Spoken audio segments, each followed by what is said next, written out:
the moment or overlook. In the silence, the teachings penetrate my being. In the silence, I am able to notice that which will hold me in the knowing, carry me in the stream of knowledge, how to move, where to look. My actions are dictated by higher powers led by spirit. It is in these moments that I drink of and swallow the sweet waters of ancestral knowledge that span generations of life and death. They traverse hilltops, lava fields, and vast oceans. Moments that are tender, extreme intimacy, moments where you are in true form, perhaps even rare form. So real and apparent are the vibrations that pulsate through my body. I feel the vibrations communicating in me. It is in these times of powerful teachings that I recognize, I observe, I take in, I am present, I learn, and I am able to hear in the silence. For my kupunas. Aloha, I am a creation of my ancestors who have come before me. I am a daughter of a deceased dad who taught me to appreciate these lands of our ancestors, and a living mother whose age is written in lines upon her skin. She is a kupuna today. I was raised upon the shorelines of Kona. My ohana, we resided in the ahupua'a of Holualoa. I am here today speaking on behalf of my ohana for Kahalu'u, the gathering place.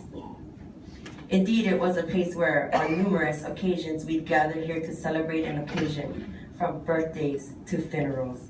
It was a beautiful time to live. Families kept close to one another in these times. And then progress encroached our ways of life. Fish ponds that we once knew are no longer in existence. Emus that were created down at Kahalu'u where we could cook our food are no longer there.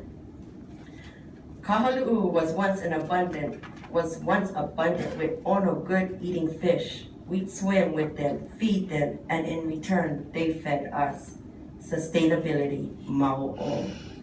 Today I no longer see that. I just see tourism. Our native fishes have been dominated by invasive species, just like us. We are surrounded by foreigners with intentions. What do? Exactly what we are doing today. We are under duress.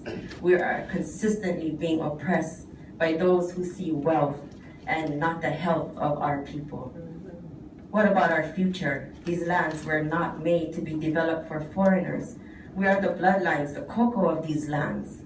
Our ancestors looked ahead and prepared these lands to be sustainable, to assure themselves that their future generations will survive. They created food systems that sustain them and would have sustained us today and for the future, but development gets in the way. But greed and lies and deception for wealth is consistently happening. What are we to do? We continue to be who we are, people who care and love our land. Burial sites that we were talking about yesterday, who can say what is what? We talked about the Kuakini wall. How can that not be also thought of as a burial site? For back in our past, that our babies were placed under these walls.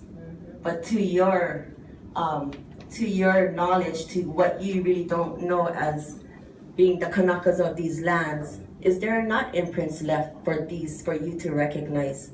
These are things that are placed within us, that are sacred within us. And if we know where they are, we cannot explain to you guys where they are because it was sacred. But today, I open it up and say that don't look beyond the walls that are placed, because under these walls are also the bones of our ancestors.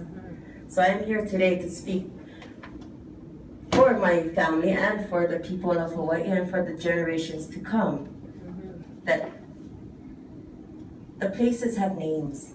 And if you really research the names of these places, they will tell you the stories of the place. I am born and raised. Today I am about functioning a fish pond for sustainability. I would not let development destroy what I have worked so hard for today. For the kupuna that I come from, for the families that I come from. I just want to say that I apologize that I am against your development. And I pray that you folks understand what the people and the families are saying. That will be damaging Kahalu'u. We already have enough problems down there. The water, the high bacteria, the fishes that we see today at Kahalu'u, invasive. You don't think that this development will not harm our land, our landscape, our waters of Kona? Kahalu'u is already overpacked. Why such a place of Kahalu'u of great importance to us and our families is a chosen place. This is a place of great sacredness. You heard Uncle Mitchell talking yesterday. You guys are being told